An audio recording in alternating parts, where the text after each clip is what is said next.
This is gonna sound like the most hypocritical shit ever, but I don't watch podcasts. This is a follow-up on The first podcast? The first podcast we did like months and months and months ago about gaming. Yes, the podcast we did here on the Emelina YouTube channel. Go check it out. Link in the description. Alright, well then I'll start with the easy question then. What's your favorite game? Well, as we discussed last time, I'm one of the, what do you say, right nowers? In the games right now, rather than having one that's forever your favorite. I think last time when we did the podcast, my favorite was Cyberpunk. Funnily enough, it's back to being Cyberpunk at the moment. Yeah, and in between that, you went through so many things. Like, weren't you playing Fires of Rubicon and Elden Ring again? Elden Ring, Armored Core 6, Fires of Rubicon, Helldivers 2, and V Rising as well, the vampire one, and even Shadows of Doubt, which I got the other day. Oh, bro, I was playing Shadows of Doubt the other day. You inspired me to play it. And the funniest part is that Shadows of Doubt is the game that inspired me to get back into Cyberpunk. Yeah, because of the cyberpunk setting in Shadows of Doubt. I remember you saying that. Yeah. It's kind of funny how it works, actually. So Cyberpunk is like your favorite game right now. What is it? Okay, so what is it about Cyberpunk that makes it your favorite game right now? I actually feel like what I miss in a game is like a game that gives you a power fantasy, like an actual one. You think that doesn't... Wait, hold on. Elden Ring is a power fantasy too, if you think about it. Oh wait, no, it's not really, because you die a lot. Never mind, I take that back. I mean, look, if you put Elden Ring next to, another normal game. Okay, picture this, right? There are the Soulsborne games, which are the ones that were made by FromSoft, the creators of Dark Souls and Elden Ring. Elden Ring is one that offers you the most liberty and makes you feel the most badass, most powerful. I've heard Elden Ring is the easiest too. Is that true? Summons. The summons in the magic system, right? Alright, the thing that makes Elden Ring the easiest is that it simply offers you a lot more to work with. It offers you a lot more things to make the game easy. In the other games, so you have more tools in your tool set. Exactly. For example, imagine that... imagine that the other Dark Souls games, to beat the games, you only get a gun. Picture this. You only get a gun. In Elden Ring, you also get a gun, sure, and you can use it. But if you want, you can use, I don't know, a tactical nuke or something like that as well. A tactical nuke. Tactical nuke in Souls games.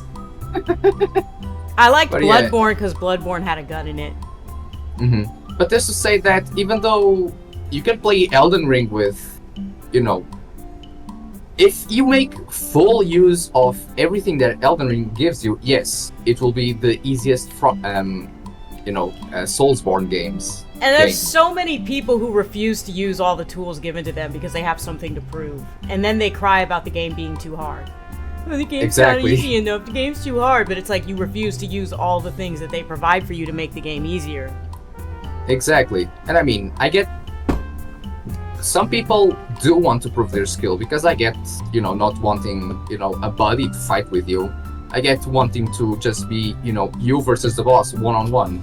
Because in Elden Ring, and every Dark Souls game for that matter, the boss is meant to be stronger than you in every aspect.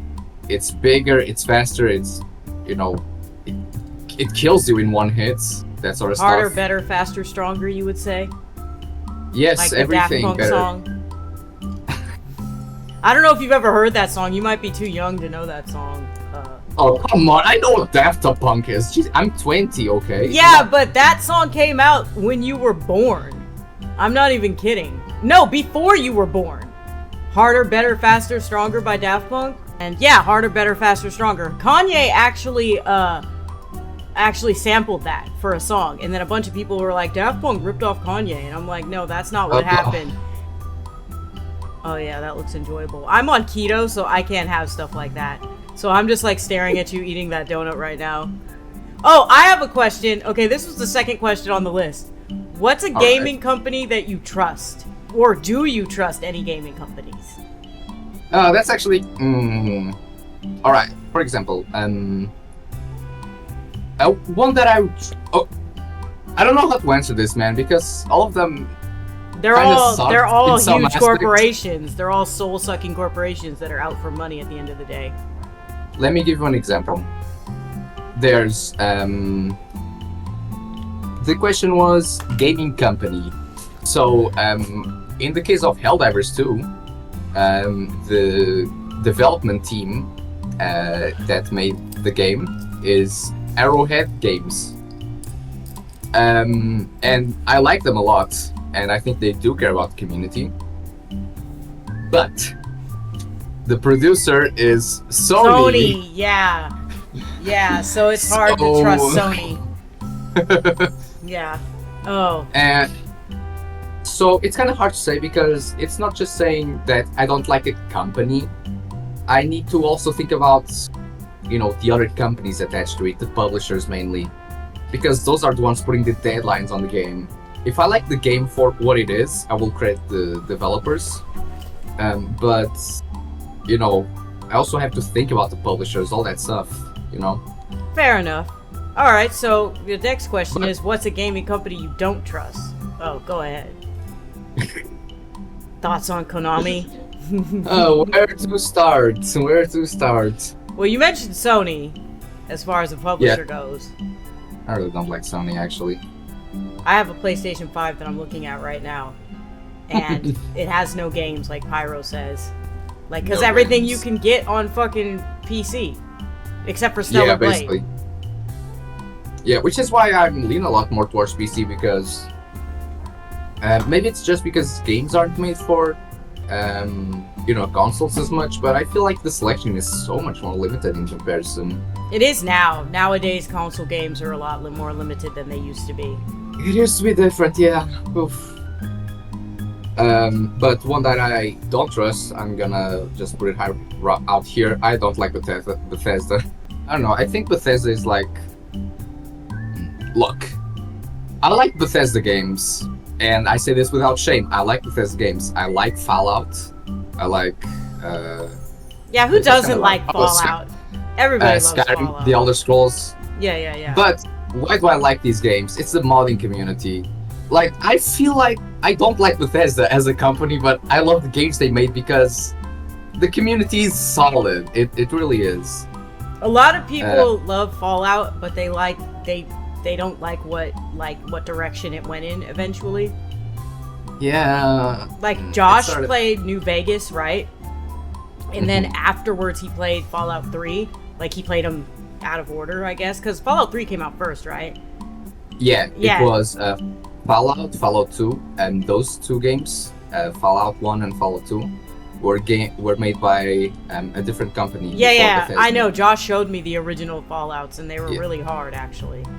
I never played them, but I've seen clips on They're YouTube. Fucking difficult. And like, bro, Bethesda really changed the game. They about changed those games. everything, yeah. Made it an action RPG game, but just the vibe, it changed as well about everything, more or less. But Josh said that after playing New Vegas, he played 3 and he said it was the biggest disappointment.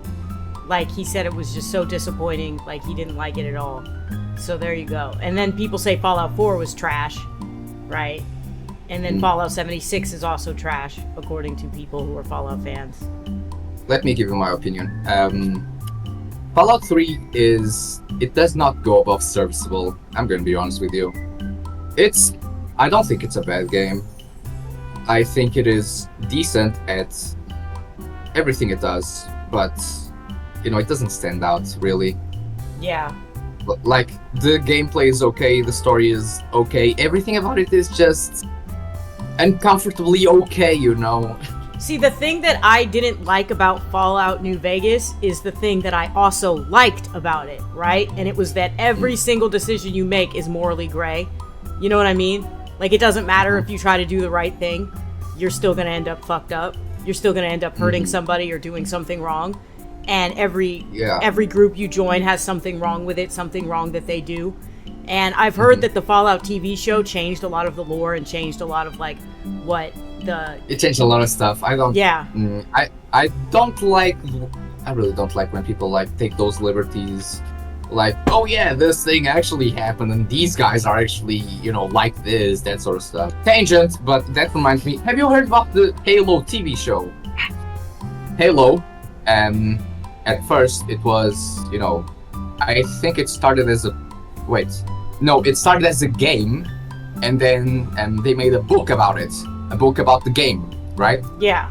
The games, like the Halo games, up until Halo Infinite, I feel like everyone has nothing but praise for them.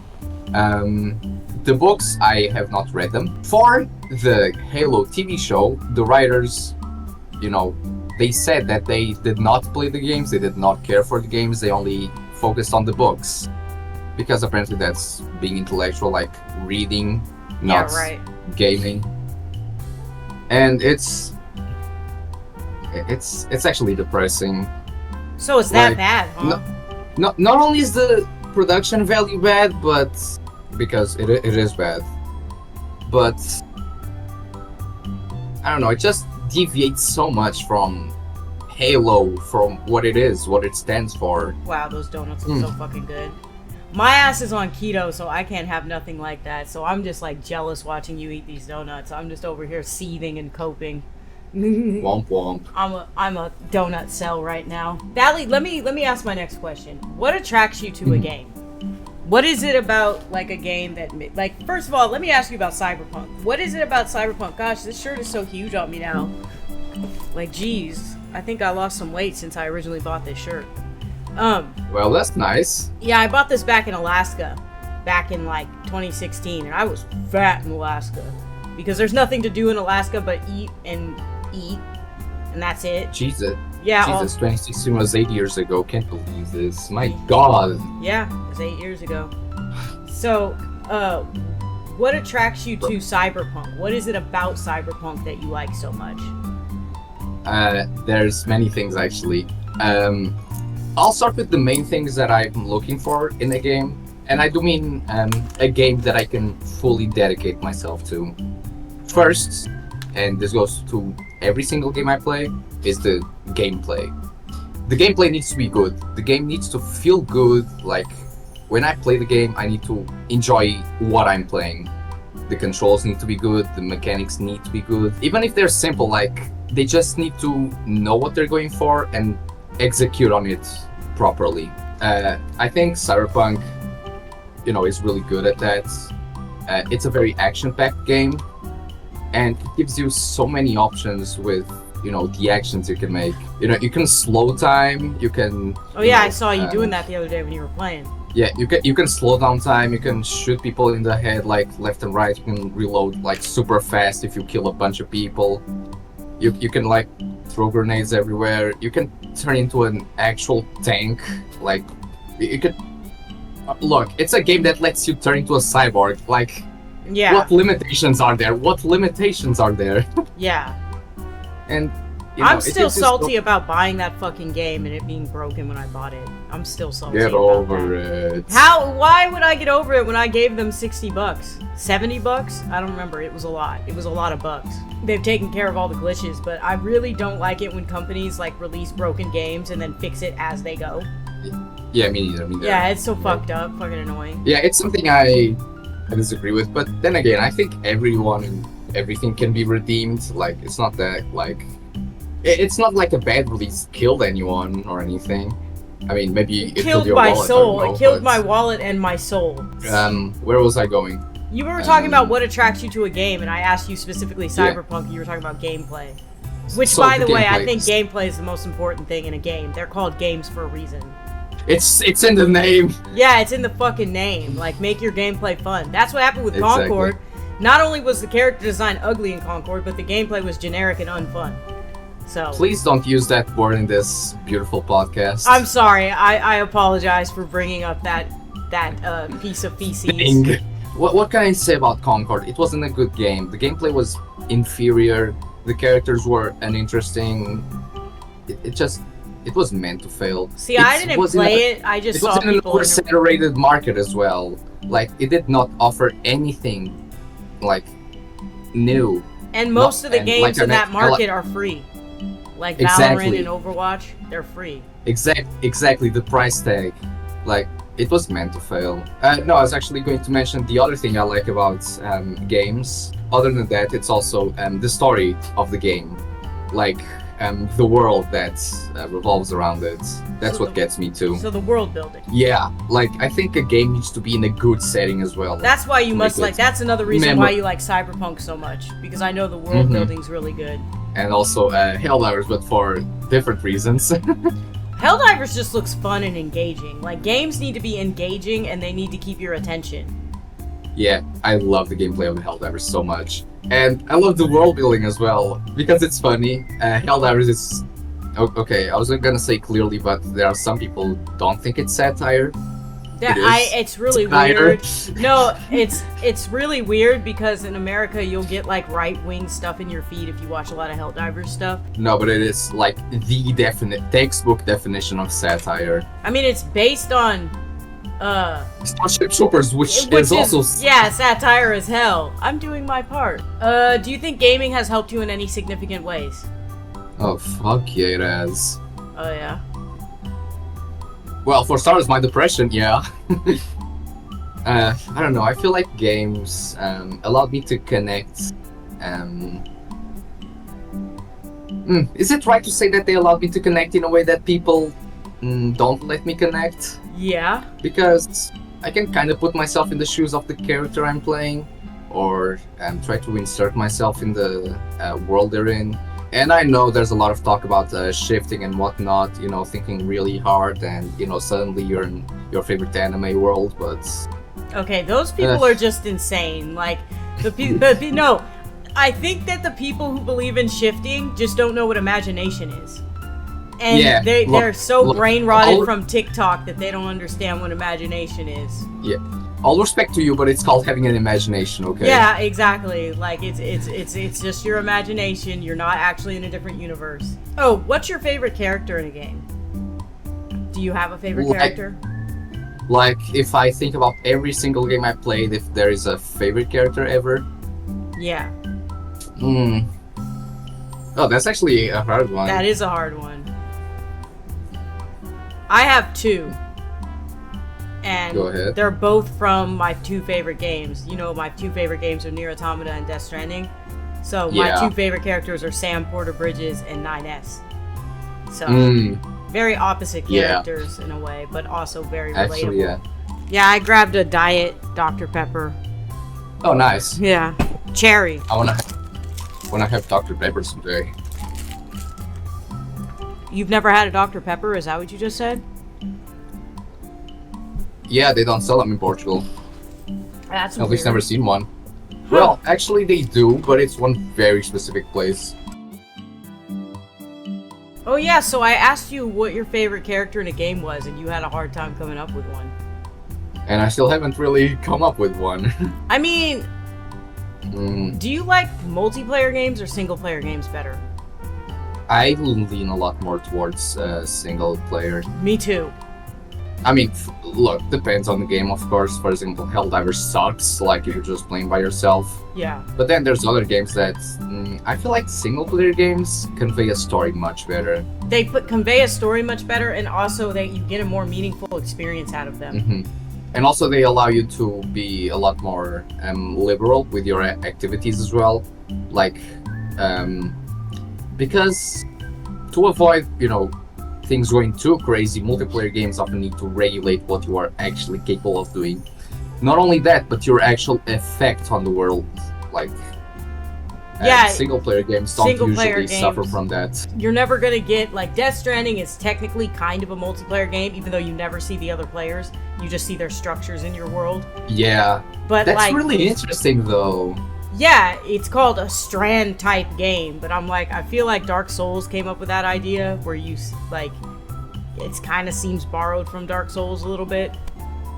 Yeah, I know the mechanic. You're talking about the messages. Yeah, I was gonna say, like, there's no messages in Death Stranding though, because he wanted to take out any kind of anything that could cause negative, like, interactions. So you can build structures in people's worlds and shared structures and things like that, and you can do missions to bring other people supplies and things like that, but there's no like communication because he wanted to cut out any chances for negativity. Death Stranding is a lot like Nier Automata in like that it teaches you some valuable lessons, but it's very different because Nier Automata is the most depressing game I've ever played in my life, and Death Stranding is probably one of the most uplifting games I've ever played in my life. I was thinking about that too, because in the end of the game, Nier Automata also has a bit of a multiplayer to it, with the former players, giving you their help in the final battle, right? Yeah, and like that's like probably the most valuable lesson that the game has to teach you, because you give up your saves. I know you haven't played it, but you watched me play it, so you know how it works. Yeah. You give up your saves in the end. I promise I'll play it once I get an adapter. But it's like unplayable on keyboard, Jesus. As a gamer, giving up your saves to help somebody else is a real sacrifice. Like you're really sacrificing something. Yeah. As a gamer, your saves mean the world to you, right? It's like a memories of what you've done in the world that you played it. And to give it up for the benefit of other players was a really genius way. And you want to know what's interesting about that ending? It was inspired by Coca-Cola machines. Elaborate? So there was like a war going on between two countries, and there was these Coca-Cola machines that allowed them to like communicate through the machines with each other. Yeah. And he saw that and was like, I want to make that into a game. I want to do something similar in a game to allow people all over the world to communicate with each other, because there's like pre-automated messages that you can send. And like, I'm telling you, when I first played that ending, I started crying when I saw the messages popping up. It's about to make me cry right now, because it's all just encouragement. It was all just really encouraging stuff from people all over the world saying, I know how hard it is, just keep going. Oh my god, I'm crying. No, because that's how powerful of a game Nier Automata is. It's that powerful of a game. In fact, I think that more people should play it blind. It kind of sucks that you're going to play it and you already know how it goes. You know what I mean? I feel like it'll still have a very big impact on me, though. It will, because nothing can change that sacrifice that you make in the end. I think that's another thing I like about games, is that for me, a really engaging game needs to like demand something of you, like a sacrifice of sorts, you know? That's like Death Stranding demands that you do all kinds of tedious shit just to get through the story, because the game is tedious. Yeah, an example I can give again is Cyberpunk. Even though it doesn't, make you give up your save files, the game always concludes in your death. Oh, I didn't know that. You always die in the game? Yes, that's kind of the whole point of it, actually, because very early on you are put in a position where you basically have a ticking time bomb in your head. Oh, that's right. Yeah, I remember that part. I actually played that part. You cannot stop it. And the game ends with, there are many ways it can end. But ultimately they all end up in your death, one way or another. I finished the game once. I'm on my second playthrough now. The first ending I got, I basically, stormed Arasaka Tower. And I got what I consider to be the good ending, where I avoided my friends getting killed. And I just went out with a bang. Excuse me. I died anyway, but a really cool thing Cyberpunk does is at the end of the game, while you're watching the credits, you also get calls from your friends, the people you met along the way. And the friends you made along the way. Oh, that reminds me of Nier Automata a little bit. I know it's the most cliche thing ever, but the power of friendship is real in Cyberpunk, okay? Okay, alright. I mean, it's okay. I mean, like, I think Nier Automata, like, basically, it's the power of human connection. And what it means to sacrifice for your fellow man. Because in reality, we make sacrifices every day for our fellow man. In reality, right? Where you sacrifice a little bit of who you really are just to communicate with other human beings, right? I think so anyway, because you can't be yourself 100% of the time. You can try, but people are not going to like you if you are. Have you ever felt that way? Like, if you, and it's a horrible feeling, and I think that gaming gives people who feel that way an outlet, sort of. It helps a lot. It helps a lot, yeah. Because you feel like you can be yourself when you're not being yourself. You're role-playing as a character, but you're not being yourself. But you are at the same time. In Cyberpunk, in a way, I can actually insert... Maybe it comes easier for me, but I can more easily insert myself in a character, even if their actions or beliefs don't necessarily align with mine. But if I can understand them, if I can sympathize with them, I can usually put myself in their shoes, you know? Okay, and that brings me to my... Actually, that's a good segue to my next question. And see, I was gonna... Like, the reason why Sam from Death Stranding is one of my favorite characters, and why 9S is one of my favorite characters, those are like my top 2 favorite characters in games, is because they're relatable.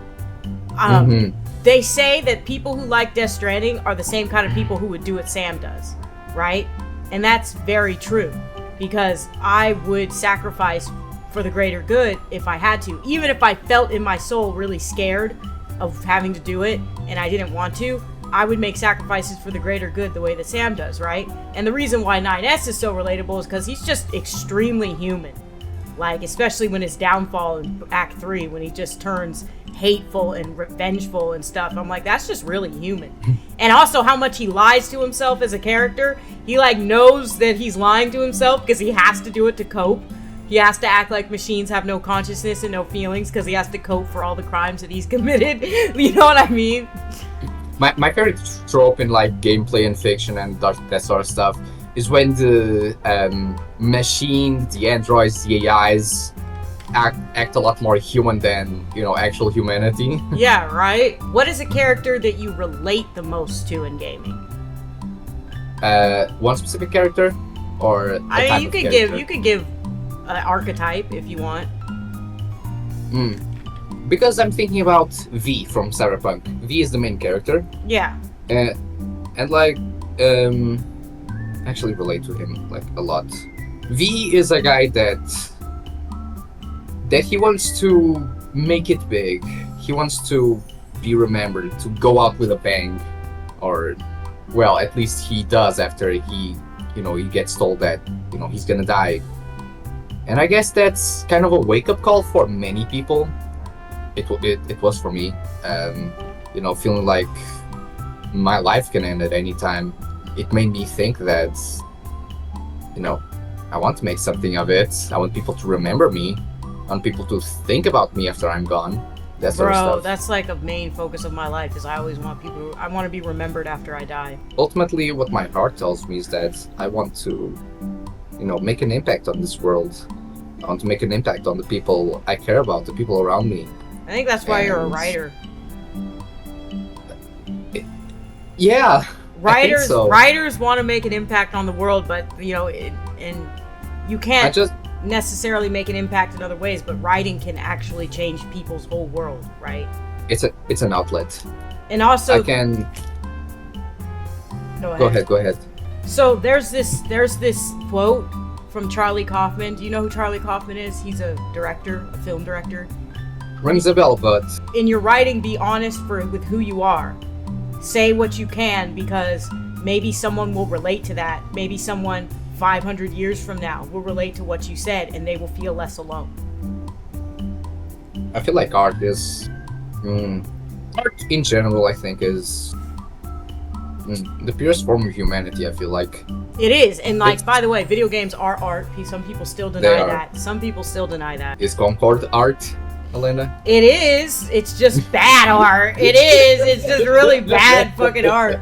But that leads me to my next question, actually. Is there any gaming moments that left you truly emotional? Like, left you truly just baffled by how emotional it got you? Obviously, I almost started crying earlier when I was talking about the ending of Nier Automata. So for me, obviously, Nier Automata impacted me like that, right? There are two that I can at least think of off the top of my head. First comes from Armored Core 6. It's an ending, because in both endings of Armored Core, you basically have to like betray someone you care about at some point. Oh. Yeah. The first time it hit me hard, but it wasn't as much because like I felt like the other person, yeah, the person I had to betray understood my reasoning, and they departed without, anger or anything like that. Mm-hmm. I guess it was more peaceful. The second one, though, it just felt like betraying someone who, like, poured everything into me. And it was very intense. Like, it sucked because it's a very... Betrayal is a very strong thing, man. It's a very strong emotion, yeah. And it sucks to be the one delivering it. Doing the betraying. I was gonna say, the other is Cyberpunk, right? Because it's the ending I got as well. It's usually the endings. But, the ending of Cyberpunk, I related to it a lot because I consider myself to be someone who cares very deeply about my friends. And honestly, throughout the course of my life, I've done unreasonable things for my friends. For their sake. I've often disregarded my own needs and interests in favor of, making them happy. And I felt like in Cyberpunk, in the ending I sacrificed a lot of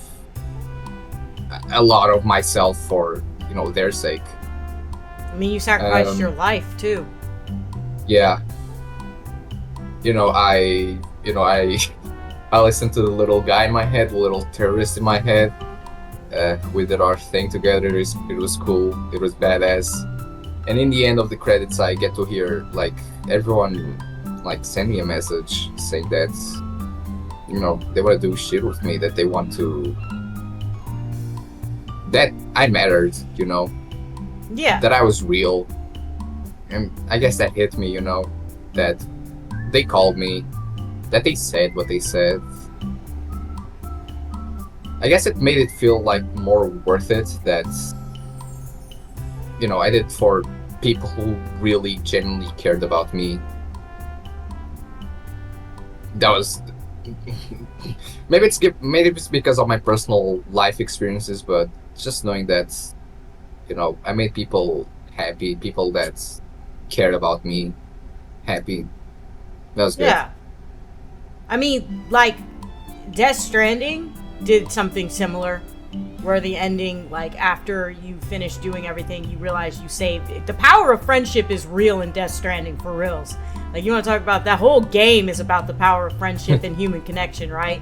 And you play as, like, this loner character who at first doesn't have any connections with anybody, and he, like, doesn't want to have connections with anybody, but over time he grows, and he begins to have more and more connections with more people, and because of that, in the end, his connection to other people is what kind of saves him. My God, it's like he's building bridges. Yes, exactly. Oh God, the symbolism in Death Stranding is so heavy-handed. Like, it doesn't even fuck around, right? Like, the company you work for is called Bridges, and they use Bridge, and then it becomes your last name because you become like part of the corporation.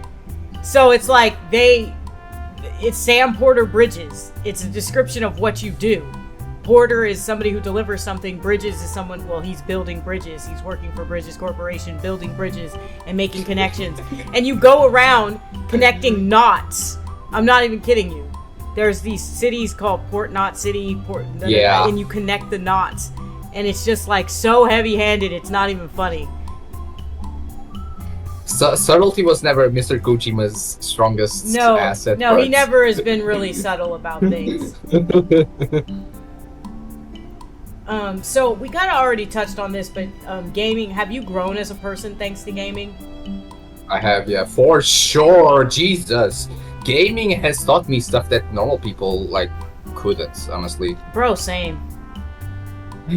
But it's kind of, it's not easy to actually pinpoint how games made me grow, but I guess, I don't know, I guess seeing interactions, like, between people that, okay, because, like, I can relate to video game characters, of course, but I can't be them. Right. And I guess seeing those types of interactions, it made me understand more how people, how they work, how they interact, that sort of stuff. But also because games, they allow you to be someone you're not, to do things you could not possibly do. That's what I like about Death Stranding. Death Stranding allows you to like save the world in a really meaningful way. But and allowing you to do those things that you yourself could not do. It also, in a way, depending on the game, it really helps gauge what type of person you are. Because if someone like me, if I had like the powers for example, say in Cyberpunk, if I had the abilities of my Cyberpunk character in real life, I would, be able to do so much more, Yeah, that's like me. If I had Sam's abilities that he has in Death Stranding, I would do so much more. Games, like, so many of them give you those abilities, those capabilities to do so much more. Oh no, how games changed my perspective of life, more or less. Yeah. Or something like that. What was the question exactly? I have them here. Have you grown as a person thanks to gaming? But yeah, I've grown as a person thanks to gaming. I made a whole video about how I've grown as a person thanks to gaming. Like, there was this moment when I was like 12 years old, right? I was playing Parasite Eve. And like, there's this part during the final battle. And you know what? I'm gonna spoil it. We've spoiled a bunch of games already anyway, so it doesn't matter. But this game came out in like 97, so sorry. But there's a part in the end where you're fighting the final boss. And the final boss is like this, it's just been born, basically. It's this evolved version of whatever. And she says during the final battle, I know you were just born and that you want to live, but humans want to live too. And I remember that changed my outlook on so many things, because I was like, it really made me realize like what our actions, how they impact other people, right? And how like humans exist at the expense of so many other creatures and species, and that we have so much to be thankful for, to be just being human. And I was like 12 years old. 11, 12. Actually, I was closer to 11 than I was 12. Yeah. So yeah. And that's like an example of how gaming has made me grow. And then obviously Nier Automata made me appreciate the other human beings and my connections with them and things like that. Which is why this channel's here. I might have mentioned it before, but Elden Ring, it made me grow as a person. By how hard it is, by how much it forces you to, like, be good. I really wanted to be good at the game. I want to beat the bosses. I want to face the challenge and beat it. And, I did. I completed the game multiple times. A lot of people say that Elden Ring taught them to, like, overcome stuff. That's what a lot of people say about Elden Ring. A lot of people say that about Souls games, period. That if I can do this, I can do anything. Yeah, that's what I respect a lot about Souls games. I respect Souls games because they're not afraid to be hard. They're not afraid to stay difficult. But yeah, they teach you perseverance. Like that sort of stuff to, persist, to overcome, because you're good enough.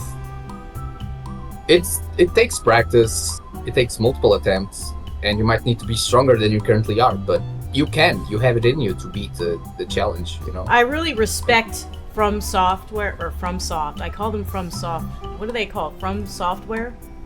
Yeah, it's From Software, but FromSoft is easier, and some people just say From.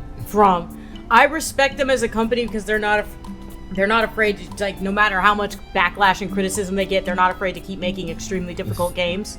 And they want... A company I trust. Yeah, there you go. Yeah, because they release games specifically for Dark Souls fans. They're like, oh, if you're a fan of this type of gameplay and you want to overcome something and you want a really hard, difficult challenge, then play these games. And I know Miyazaki said that he wanted to make death meaningful in the gaming sphere, or at least like the way that you die over and over again. He wanted to make it meaningful. And he really accomplished that. He accomplished his goal with making death meaningful in these games. And I respect them as a company because they're not afraid to just put it out there. Fuck your criticism. If you're not good enough for it, you're not good enough for it. Exactly. And not just that, but a lot of games and a lot of game companies, they try to make games for everyone, but there's no such thing. When you make a game for everybody, it's for nobody, right? Yeah, exactly. Yeah. But FromSoft, they know. Look, they created a genre of game, an entire genre. Okay, we call those games Souls-likes. Exactly. And they know what they are, and they know who their audience is. One of my favorite games is a Souls-like. It's Stellar Blade, although it's way easier than like any Souls game I've ever played. It's way easier. The mechanics are more forgiving. What was my first introduction to Souls games? Well, it was Dark Souls 1, the first one. And then I actually... It was hard. It was very difficult. And I remember not having a good time. Elden Ring actually made me cry. Not because it was emotional, but because I couldn't get past a certain boss and I started crying like a little bitch that I am. So Elden Ring though... Go ahead. It's not being a bitch, like, it is infuriatingly hard at times. Yeah, it is. And I was just like, what the fuck? Elden Ring is not fair, okay? It is not fair. You don't think it's balanced? I think it's balanced, though, like with all the stuff they give you. Depends. Because, look, one thing that I don't like in certain games is when they force you to play a specific play style that is just objectively superior to everything else. You might want to do... Because I feel like that takes a lot of liberty and enjoyment away from, like, the player. As a player, I want to find something that, I think works well for me. And I want to, have fun with it. In Elden Ring, at certain points, I just could not have fun with my, favorite playstyle because it simply wasn't favorable. You know what game is not fun? Look, it makes perfect sense that, some bosses are, more easy, what the fuck is this English? Easier if you play, with a certain playstyle that happens to not be mine. I get that, but some bosses just are unplayable with specific playstyles, Mm-hmm. And I think that sucks. And for me, that took away. This was most noticeable during the DLC for Elden Ring, which, by the way, Souls games DLCs are super hard, a lot harder than the base game by miles. Yeah, a lot of people were complaining about the DLC, saying it's too hard to be enjoyable and blah blah blah, whatever crybaby shit. I enjoyed it, but I could not beat the, final boss in a clean way. I had to rely on cheesing and whatnot, I mean, I think that anything you can do to get past bosses in these Souls games is fine. I know there's exploits and stuff. I know Yvonne specifically said he doesn't really respect people who use exploits in games, but I think that whatever you gotta do to get past these bosses is, fair. I mean, I get it, but, it's just that at one point I was not having fun anymore with the, playstyle I was with. Because I got a big question for you that I know you're gonna have a lot to say. What are your thoughts on modern gaming? That's a very good question. I think it's very open-ended as well. It is pretty open-ended. I think, for modern gaming, you have many different aspects. So let's start first with monetization. So basically nowadays, I think we have a lot of free-to-play games, and also the games that you pay for, they also have different types of monetization inside of them, and also outside of them. In some cases, we have loot boxes, which I'm not a fan of. You should pay for something and get what you want. You should not have to gamble for it. Right? Which is, it's very dangerous for many people with addictive personalities. So gacha games are a big culture with it. So that's the reason why if I play a gacha game, I do not spend money on it. I just try to get the in-game currency, which is what I do with Nikkei. And I was what just did gonna for the most say, part when you for play play- Nikkei, you don't gamble, you don't buy stuff. I noticed that you get all the free stuff. You do the grind. Yeah, I gamble, yes, but with the currency I get in the game, I don't use my real money. Sense. Because that's a slippery slope. I think it's very easy to get addicted, and there's also the second cost fallacy.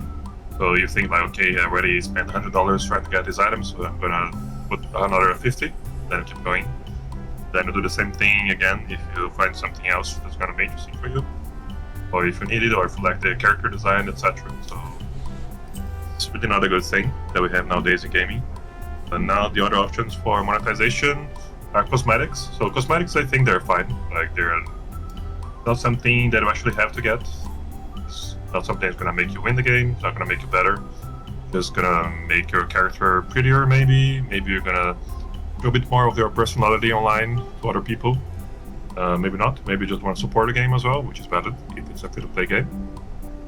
I also have DLCs. So DLCs, I think it's a mixed bag, right? So you can see, I think the worst example would be The Sims. Oh my So god. The Sims, you have the base game, yeah, which is very expensive, and then you have all the DLCs, which in my opinion should be part of the base game, or maybe like just one very big DLC, which is not very expensive, but they do the opposite. They have many different DLCs for very basic things, and then you have to pay a lot of money for them. Yeah, But I've when you paid actually like have a complete game- $1,000. I'm one of the victims of The Sims. I've paid over $1,000 over the course of like 10 years for this game. Right. Yeah. Yeah, yes. So, yeah, what else? Now there's also pay to win, which I'm honestly not a big fan of. Used to or not pay to exist. advance. That used to not exist, remember? Like, you used to have to prove yourself to get the items and stuff, and now you can just pay a bunch of money and get it. Yeah. So I think it's more in line on pay to advance. Like, for example, the First Descendant has a lot of stuff like this. I think Warframe also. So basically, you have to pay money to advance faster. So you get like bonuses for experience, or you want to have better chances of getting a specific item, or just flat out buy them. But you're just paying to not play the game, which for me it's kind of not very smart, to be honest. Yeah. You should be spending money to play a game, not to not play it. I mean- yeah, for each their own. People want to advance without the hard work. That's what I figured out. They don't want to go through the grind. They don't want to work hard, and that's just a mentality that's pretty prominent everywhere, but you see it a lot in gaming. Yeah, I agree with that. So you can see, like, for example, Diablo Immortal has a lot of that pay-to-win mentality. You just basically buy your way into being the strongest person. I think there was a case of a person who spent like $100,000, if I'm not mistaken, like either 10,000 or 100,000, and they couldn't find anyone to play with because they would just destroy everything. And then they tried to sue Blizzard or something because they spent a lot of money and they couldn't play the game anymore because Right. there's no matchmaking for them. But Yeah, that's that's wild to me. yeah. That's crazy that people would actually. I don't want to pay to not play the game. I want to play the game. What I want in gaming is gameplay. And, Yeah. I mean, even as someone who's a big fan of The Sims, like you mentioned how The Sims is the worst with monetization. I'm a big fan of The Sims. I just think I personally find them to be interesting games. They're not the best games, but they're fun to play around with and do whatever you want and like experiment with, and like you can just kill people wildly, which is fun.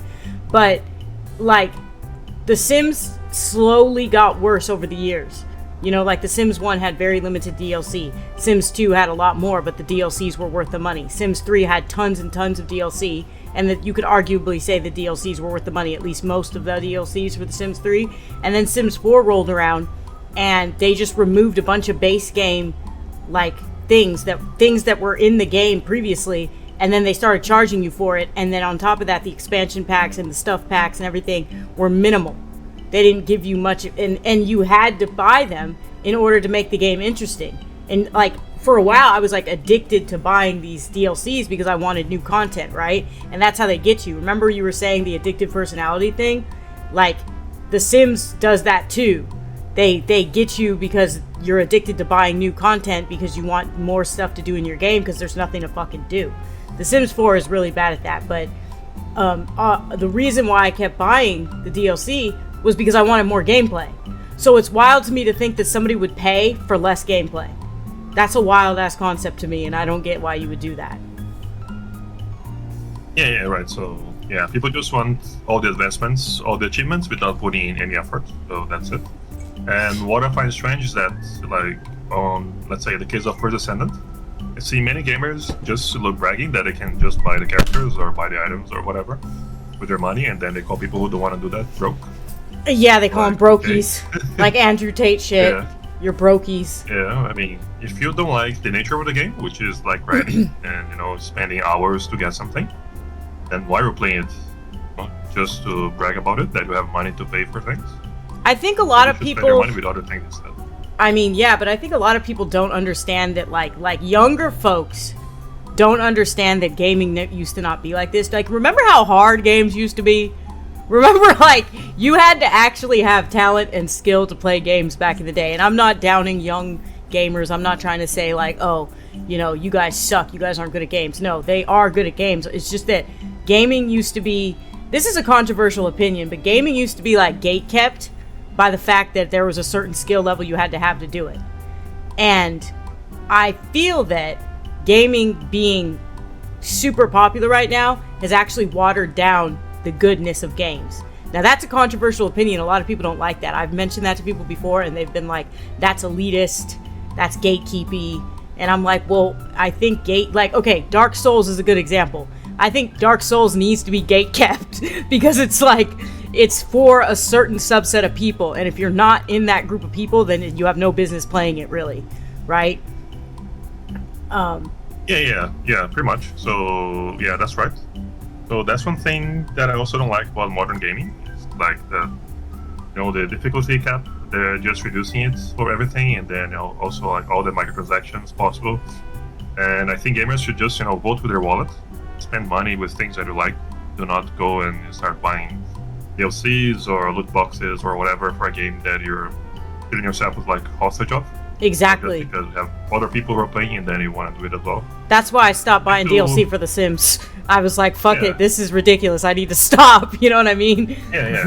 Yeah. So just like a concluding point on this is like, if you have the money and you're controlling where you spend it on things that you fully support. Don't spend on, this predatory behavior of companies like EA and Blizzard, whatever. Activision Blizzard. Yeah, exactly. That's the only way the companies are going to understand that they're doing things that people don't like is if they stop making money. Because the only reason why they have like all these options for monetization, battle passes, skins, power-ups, you name it, all DLCs in the world, is because people buy them. And it's way cheaper to make money that way than to actually build a new game, for example, from scratch. So, like, for example, there's this guy who's called Pirate Software. I don't know if you know about him. Basically, he worked for Blizzard for a few years, and then he worked for StarCraft Wings of Liberty.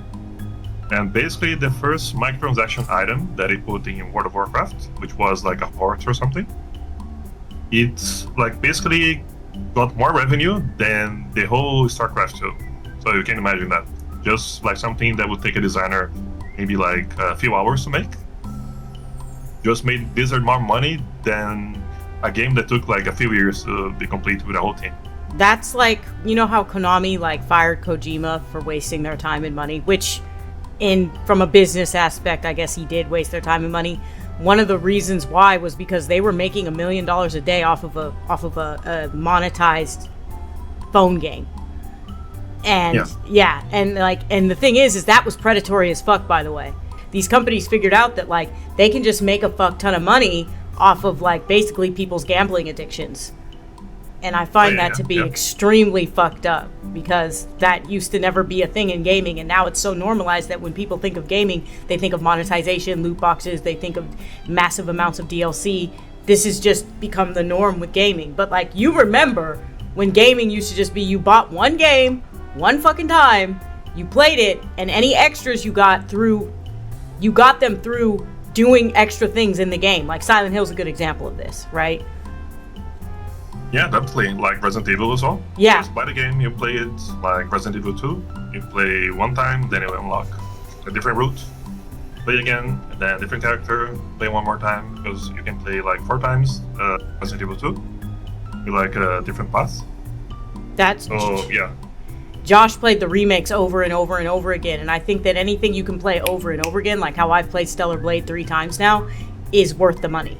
Because it's giving you tons of gameplay, it's keeping it interesting. Stellar Blade is also a good example of, like, a game that reminds me of old school games. Like, it just does. Yeah. Like, I don't know why. Maybe because of it's a certain level of difficulty that you have to get through. Even the story mode. Like, I tried playing story mode a little bit, and I was like, this shit is still kind of like... It's still not easy. You know what I mean? It still offers you a challenge. It just gives you, like, time. It gives you visual prompts on when to press certain buttons. But it's still not super easy. It still makes it fun. It still makes it interesting. Okay, so I asked Jill this about gaming companies. Is there a gaming company that you would actually trust to make good games or not? That's a good question. I think the company behind Baldur's Gate, yes, definitely. Oh, yeah, Larian. Is that what they're called? Yeah. Yeah. Yeah, oh, just I forgot one about them. very awesome game, complete, fully featured. They're still updating it, like every now and then, adding like new endings, new branches to the story, etc. So definitely, this is what the gaming company should aim for. But they're all very greedy, which I understand. And Baldur's They were Gate is extremely successful too, yes, for a reason. yeah, very good reason. And also from Software, of course. I played all Dark Souls games, Bloodborne, Demon Souls, and Elden Ring, and I like all of them. They usually only have like 1 or 2 DLCs, and they're great. It's worth the money. You can play multiple times. You can play with friends. You can do PvP, etc. You don't, open a game and start like getting bombarded with like, oh, you have a 20% discount for a skin or a battle pass or this and that. Oh, just go play the game. Do the challenges if you want, maybe beat a boss or 2, and then that's it.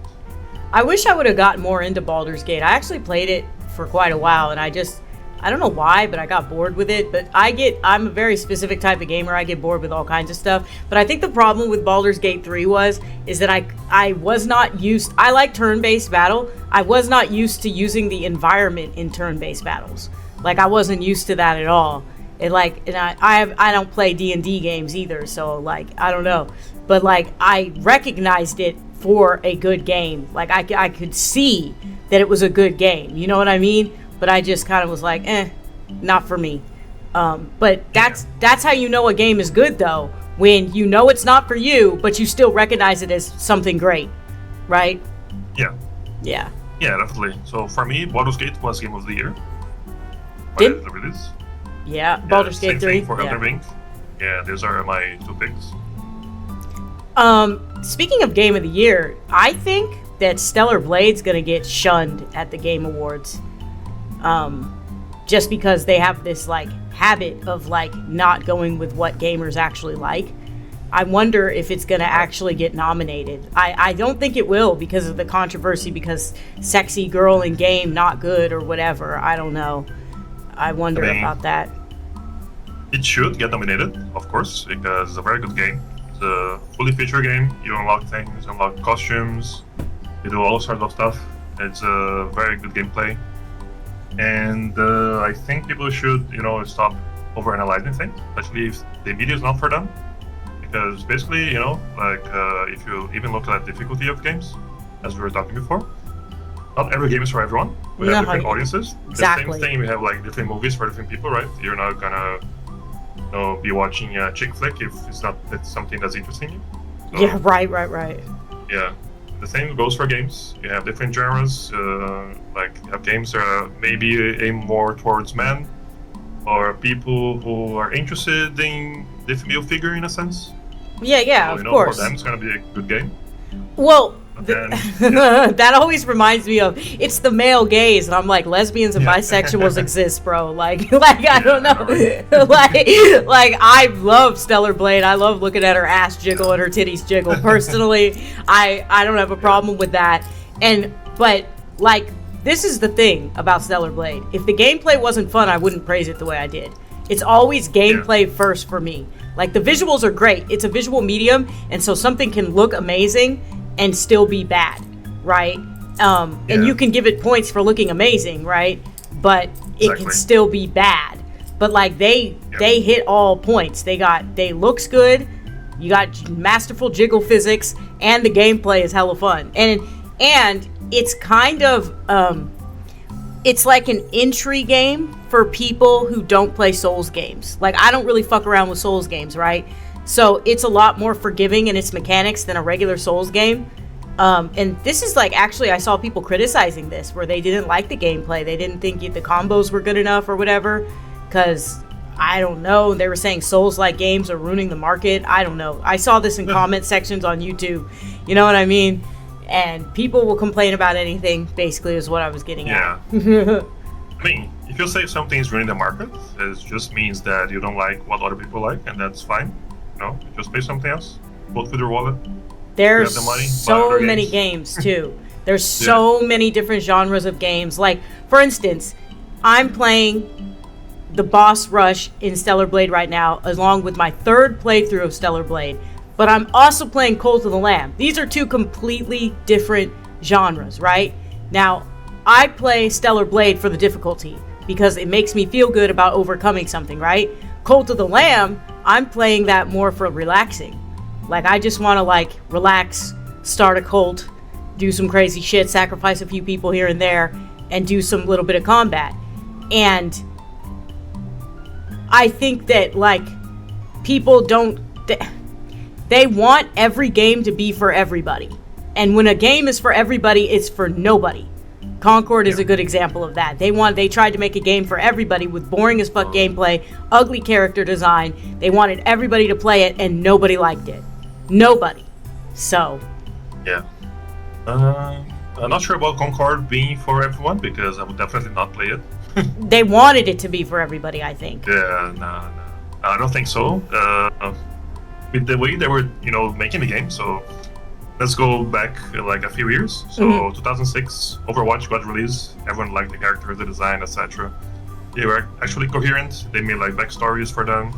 The gameplay was fresh, new, it was polished. The game played really well. It was fun. So I actually played it for maybe 2 years or something. Got to master rank, etc. So I really enjoyed the game back then. And then now, fast forward, you have Valorant, which is also like a hero shooter. You have Team Fortress as well, which is also a kind of a hero shooter. You have like all these successful games, and then you try to launch something. Now 2024, current year, with all this really not, pretty design. Oh my god, their characters were butt-ass ugly. You can just say it. Yeah, just trying to make it diverse for the sake of diversity, but that doesn't really quite work well. You can look at Overwatch. Overwatch is diverse, but they also made the gameplay fun. Like, exactly. So gameplay is fun. The design is good. At least it was back then. See, but yeah, so you make just this thing that is very lackluster. No one likes how it plays. No one likes how it looks. Then you're surprised that it's a failure. What's crazy to me too is that I'm not against diversity in games. I think the more diverse you make games, the better they are, the more stories that you tell, right? Like, I'm pretty sure most normal people don't have a problem with like diversity in games, but if it's the only thing you focus on and you don't make your gameplay fun, you don't make your character design good, then nobody's gonna want to play your stank ass game.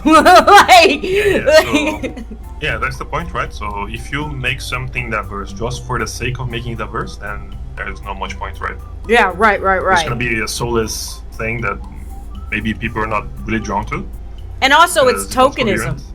It's also like just like a checklist. Like, okay, black character, gay character, Latino character, and like you're not giving these characters any depth or respect.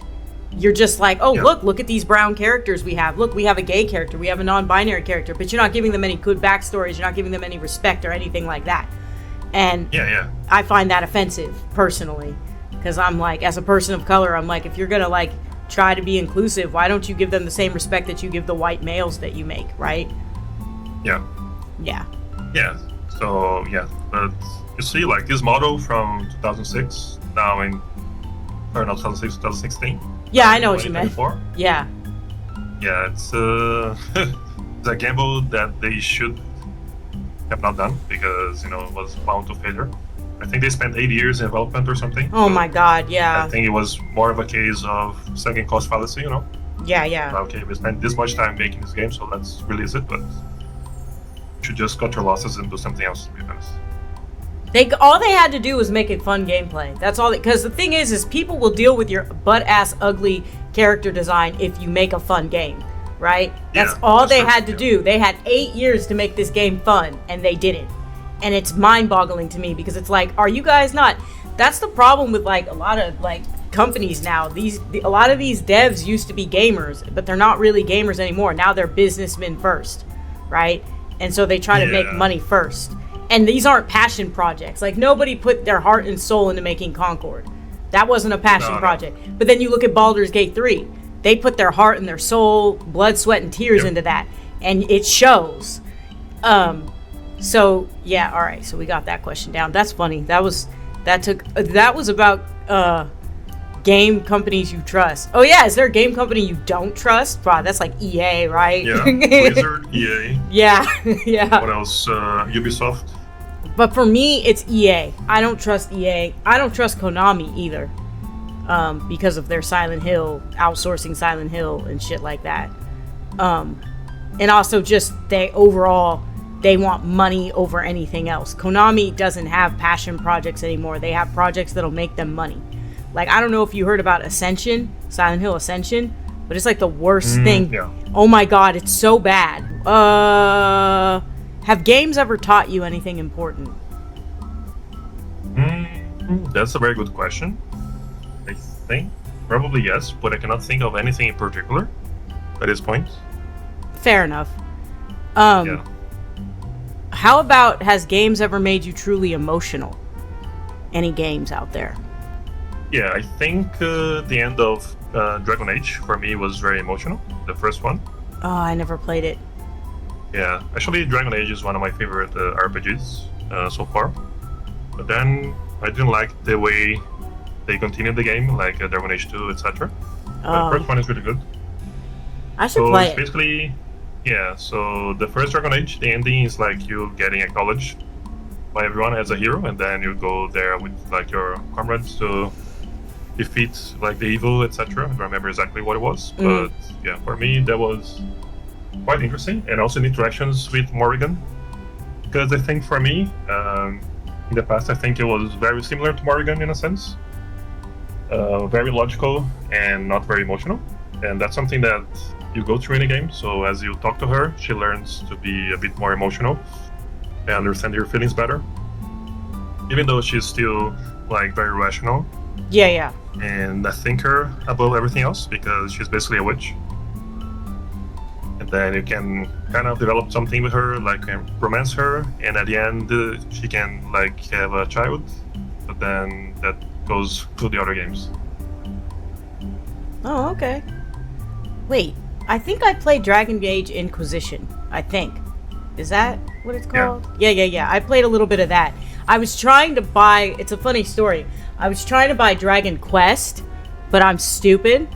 And I clicked on Dragon Age Inquisition, and I actually still own the game. I'm pretty sure I still own Inquisition, but I didn't really get too far into it. But yeah, I remember somebody tried to get me to get Dragon Age a long time ago when I was buying a different game, and I just wrote them off. I think I was buying a Final Fantasy game, and I just wrote them off because, you know, I'm a Final Fantasy fanboy.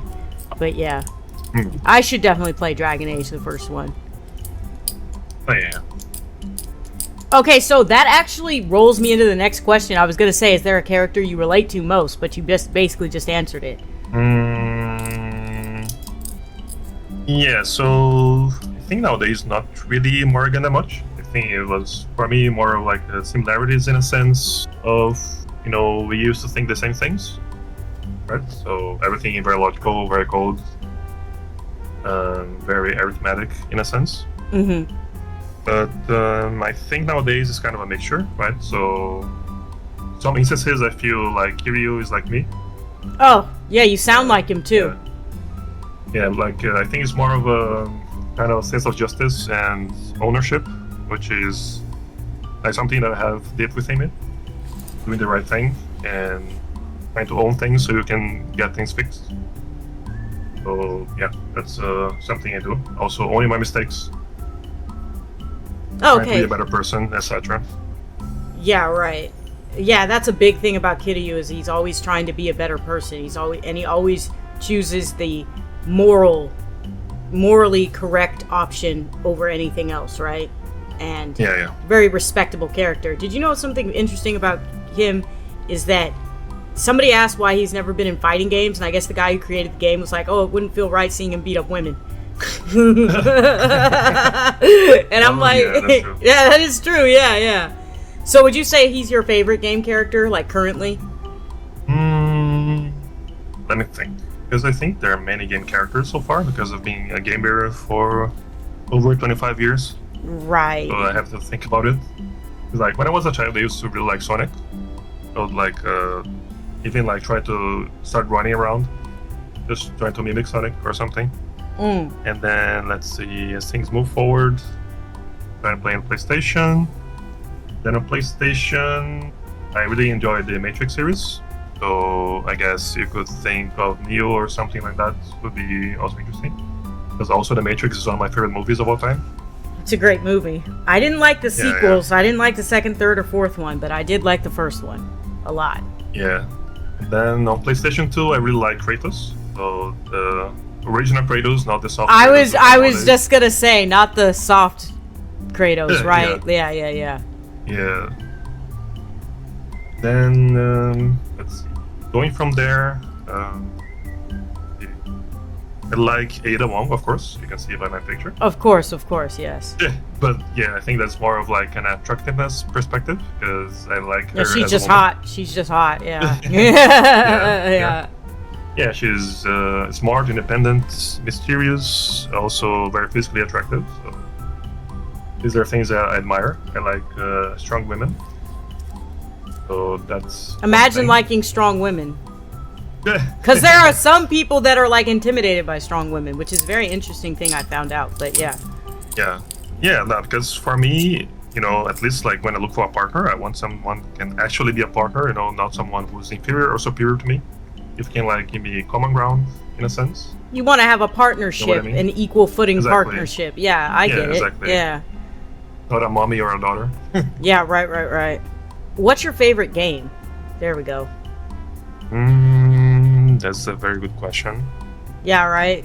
It's hard to answer when you have so many years of experience. I know what my two Exactly. favorite games. I know what my two favorite games are, but they're pretty recent. That's why I know them. Yeah, so I can think of a few. I think it's fair if I name them based on, you know, the gameplay or something. Yeah. So I can try to distinguish them by category in a sense. Yeah. Because if I just pick one, I think it's not fair. Yeah, it makes sense. Yeah, so basically Souls-likes, I think Elden Ring is the best so far. Open world, many different bosses, items, secrets, like many things we can do. I spent maybe 200 hours playing the game, Jesus. and it's great. Elden So, Ring made yeah. me cry. It was so hard. Yeah, it's funny because Dark Souls 1, there is a DLC called Prepare to Cry. Sorry, Prepare to Cry. Yeah. Like, actually, the edition, Prepare to Cry edition. So maybe we should play that. I should. I'll probably make me cry. Elden Ring was just really hard for me. Like, regular mobs were killing me, and I was like, what is this, man? I tried, Yeah. though. Now, fighting games, I was always a fan of the King of Fighters, so that's what I play the most. Because I started playing Fatal Fury when I was a child, then I saw Mai Shiranui, which for me was, you know, Hero Activation. Yeah, of course, That's of when I course. decided that female characters were better to play with. And then I Right. started playing with the Mai Shiranui in the King of Fighters series, like 98, 2000, 2002, etc. So I think that's my favorite fighting series. I think that's Josh's favorite fighting series, too, I think. Maybe. I'd have to ask him, but Yeah. it's up there for him. Now racing games, I think the one I played the most was Need for Speed Underground 2. I remember like back in high school, I'd just go back home and play it for a few hours, like every day. It was great. I'd hook up my PlayStation to the stereo and then just listen to the soundtrack while driving the rain, and that was a very good experience. Now adventure, I think probably the OG Sonic, because that's basically the first game I played when I was like 4 or 5 years old. For me, it's still like the best platformer in a sense. at least for 2D platformers. Yeah, if I had to go by genre, I would say that my favorite horror game ever made is Silent Hill 2. Narrative-based games would be Death Stranding and Nier Automata. Right. Straight up JRPG are, Final Fantasy 6 and 7. I never really got into racing games, but my favorite fighting game is Melty Blood, even though I absolutely suck at it now. I suck at it so bad now because I went so long without playing it. I have Stellar Blade brain. And one of my favorite action games is DMC, like all the DMCs. Like, just basically they're all good. Oh, interesting. Except for 4. For me, action. Never played 4, actually, sorry. Yeah, for me, action would be God of War 2. Oh. For me, that was... I watched you play that. No, actually, that was 3. Was that 3? For PlayStation 2, yeah. Gotcha. I think 2 is better. Yeah, so for JRPG, I like Tales of the Abyss. I think it's probably my favorite one. The PlayStation 2 game. The story is really good. It's about like a person who has like a clone, and the clone is kind of like a prince or something. Mm-hmm. And then they just like spend the time trying to figure out like what's happening, who they are, etc. A lot of character development, a lot of plot twists, etc. So it's really good. I recommend playing.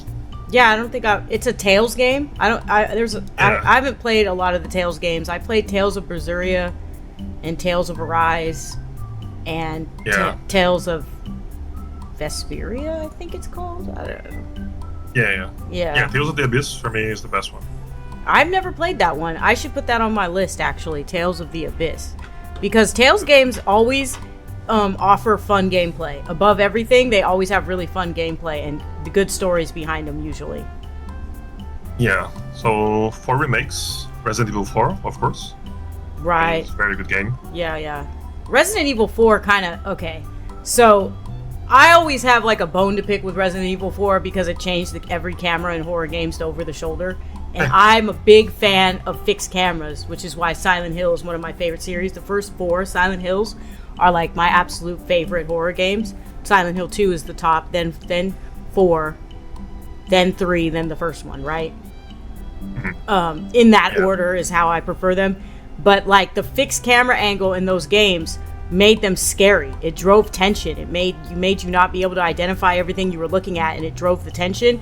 And then Resident Evil 4 came out, and then all the horror games started doing the over the shoulder camera, and I was like, why is this? But that doesn't change the fact that Resident Evil 4 is a good game. It is a good game. But if I had to pick a Resident Evil that I favor, even though I'm not a huge Resident Evil fan, I think it would be 2, the original Resident Evil 2. Yeah, I think that's a little bit outdated for me, to be honest, and I'm also not a big fan of the tank controls. Yeah, tank controls kind of... Okay, tank controls nowadays are really difficult for me, but back then, I just was used to it. And this is what I meant earlier when I said, like, games used to just be hard. Like, you get used to the tank controls. Like, Parasite Eve 2 had tank controls. All the Tomb Raiders I played had tank controls, and I just got used to them. I was really good with them. Now, recently, I got the remaster of Tomb Raider. Holy shit, those tank controls are killing me. I can't do them because I've been so used to regular controls now. I think my favorite horror game so far is Silent Hill 4. Yeah. That's a good one. Yeah, I remember playing it. Like, I would play for like 1 hour or something, and then my hands would be shaking. Yeah, the game was fucking scary. It was a scary-ass game. It was less psychological than, say, Silent Hill 2. Silent Hill 2 was extremely psychological, and the room was just, like, creepy as fuck. And then one of the things that got me in the room is when your safe house started becoming, like, fucked up. Then you weren't even safe there. And, that is a big part of how the game unsettled you. You know what I mean? You have to cleanse it. Yeah, you have to do the cleansings, and if you have certain objects in your inventory, they can cause, like, hauntings and stuff. Really creepy shit. I think that's everything. Actually. Got through that a lot faster than I got through Gilles, but that's because Gilles goes off subject a lot, and so do I. Another thing that I should bring up about modern gaming that I guess a lot of people don't think about when they think about modern gaming is YouTubers. So, YouTubers and rage bait. Rage bait is a huge thing that ties into how people... You remember you said you should vote with your wallet? Rage bait is a huge thing that causes people to vote with their wallet a particular way, right? Or to be upset about something that they shouldn't even be upset about, right? Like, people are still complaining about Concord, right? Because you said it's beating a dead horse. People are still making videos about it. I see them in my feed every day. And it's like, why are you still talking about it? Like, I get bringing it up and laughing at it a little bit, but still continuously putting out rage bait about it seems a little, I don't know. It's just trying to get clicks. Well, and then another thing that, like, YouTubers made gaming popular.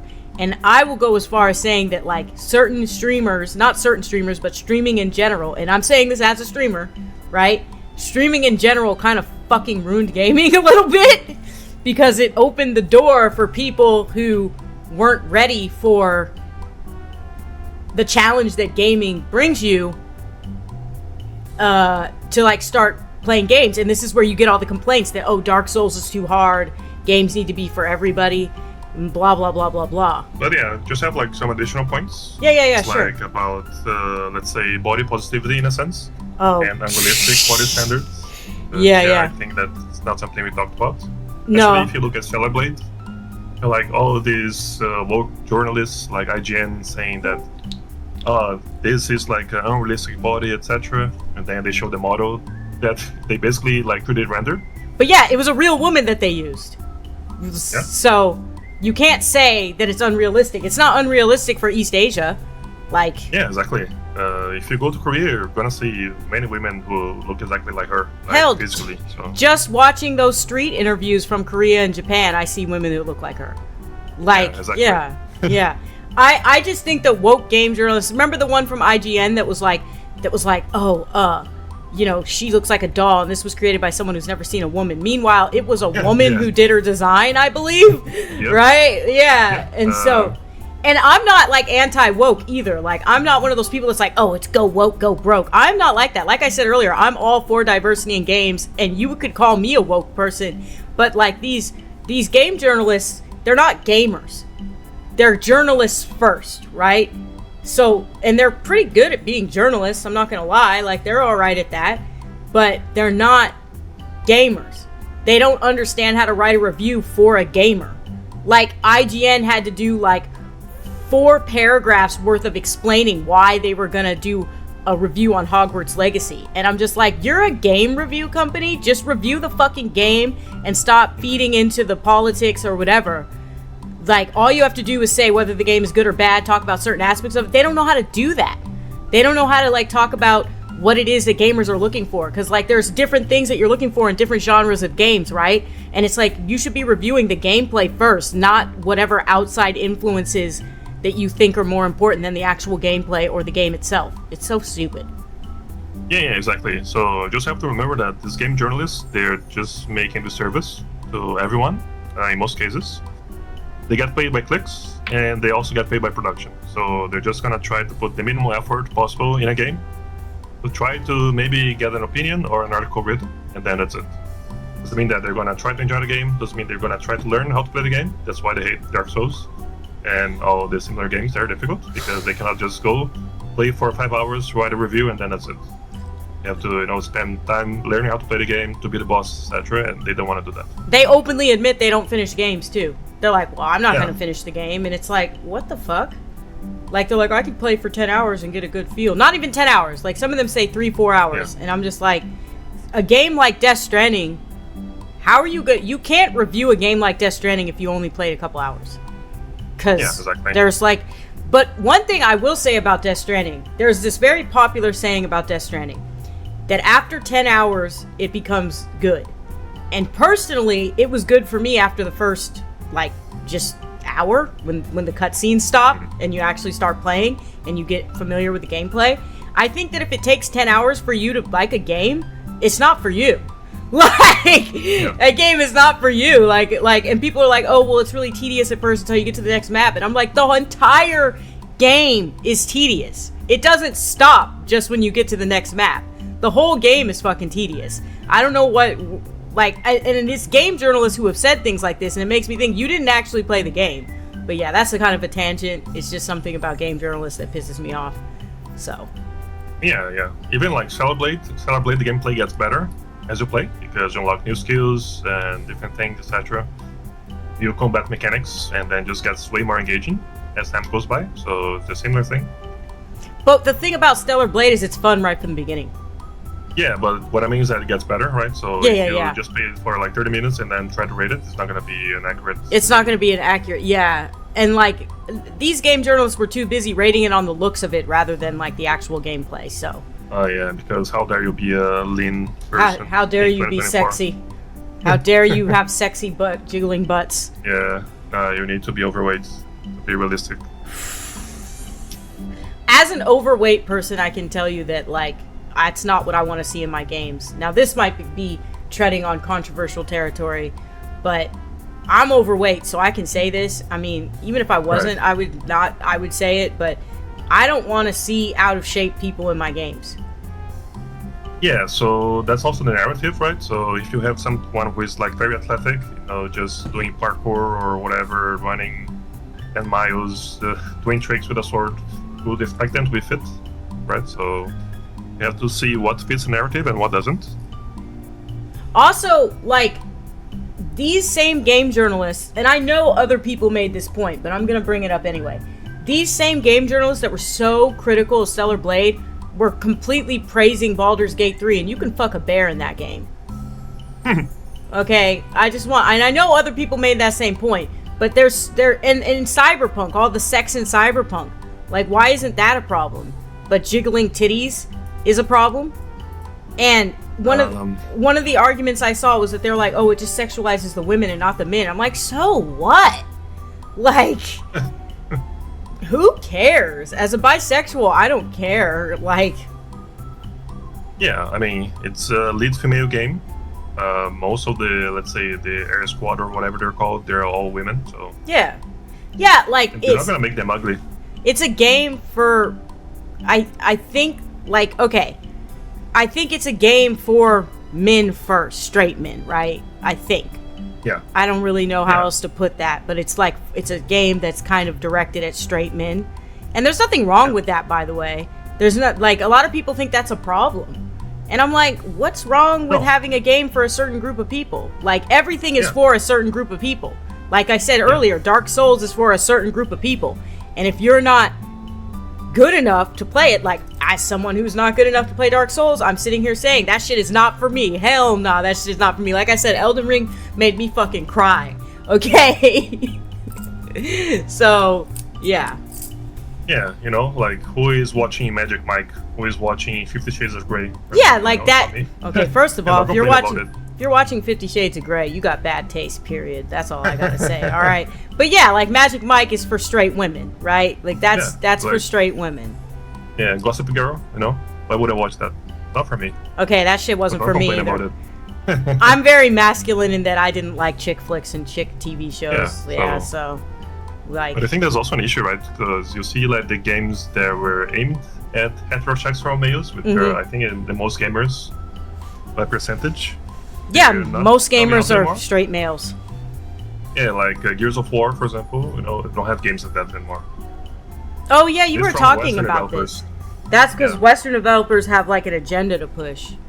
Like and I don't want to say woke agenda like I'm anti-woke, but it is like they want to be inclusive and they're taking that over actually making good games. And I'm like, you can do both. I don't know why you don't think you can do both. Like you mentioned Overwatch earlier, how it did both, right? Yeah. Right? You can Yeah, do yeah. both. It doesn't have to be a big deal. And also making your game specifically for diversity without thinking about anything else, which is like Concord's a good example of this. Yeah. Like is stupid, and it's insulting to the diverse crowd that you're trying to sell to. So, Yeah, definitely. yeah. It should be seamless, it should be part of a story that's cohesive and coherent, and that's it. And you should be trying to make games for the biggest demographic. So the biggest demographic of gamers is straight males, right? At least I think. I could be wrong about that, right? I Yeah, don't. we can Google that right now. Let me see. Yeah, Google it, because I think it is. So shouldn't you be making most of your games for straight males? Maybe I'm wrong. Maybe I have a skewed perspective on it. I know back in the day it was mostly straight white males was who games like were mostly catered to. So okay, so apparently now in 2023 is like pretty balanced. 53 male, 46 female. They're not counting non-binary, but you can have an idea of what it's like. So it's about 50-50 between males and females. Yeah. Nowadays, yes, but still, I mean, you can still make games for men. I don't know. It's a big enough market, right? I don't personally give a shit if you make a game like Stellar Blade is one of my favorite games right now. I don't give a shit that it's mostly for males. I'm still gonna play it. I'm still gonna enjoy that ass and titty jiggle. Like I'm still going to enjoy the gameplay. I can't. Words cannot express how much I don't care how attractive the characters are. But when they're hella ugly and out of shape, I care about that. Maybe there's something wrong with me. Maybe I'm biased, but I don't want to see out of shape characters, and I don't want to see hella ugly ass fucking characters. Like, no, I think it makes sense. At least for me, it's more about the narrative, right? So if you're playing as someone who's like, I don't know, it's score mode or something, that would make sense to make them a certain way. Playing a fighting game, for example, you're gonna expect them to look like Olympic athletes, or maybe a professional boxer, which is what they look like. I think they're a bit extreme. In a sense, especially if you look like a Tekken or a Street Fighter, they all look like they are on steroids, but that's a different topic. But yeah, that's pretty much it. Yeah. Oh, but there's some characters in Tekken that like. What was I gonna say? Okay, so like, I feel like it makes sense for the characters in fighting games to look like that, right? Like, yeah, like that's basically where I was going with that. I don't remember the exact words I was going to use, but it makes sense for them to look like they're on steroids and things like that. Yeah. There are some people who I've seen complain about the way fighting game characters are. They say they're like sexualized, like Cammy. I've seen complaints about her design, which, well, I mean, whatever. Well, I really like her design, but that's because I'm a woman enjoyer. Yeah. Yeah. Well, yeah. I feel like these are fantasy standards that you have to like for me it's just motivating, right?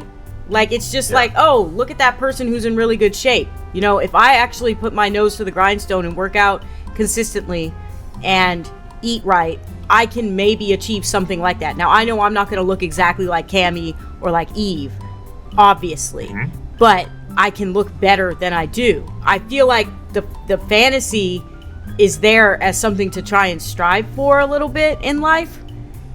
And like people don't like that anymore. They like makes them feel bad. And I'm like, why does it make you feel bad though? Like people like that exist in the real world. And instead of feeling bad, you should feel motivated by it. So. Yeah, definitely.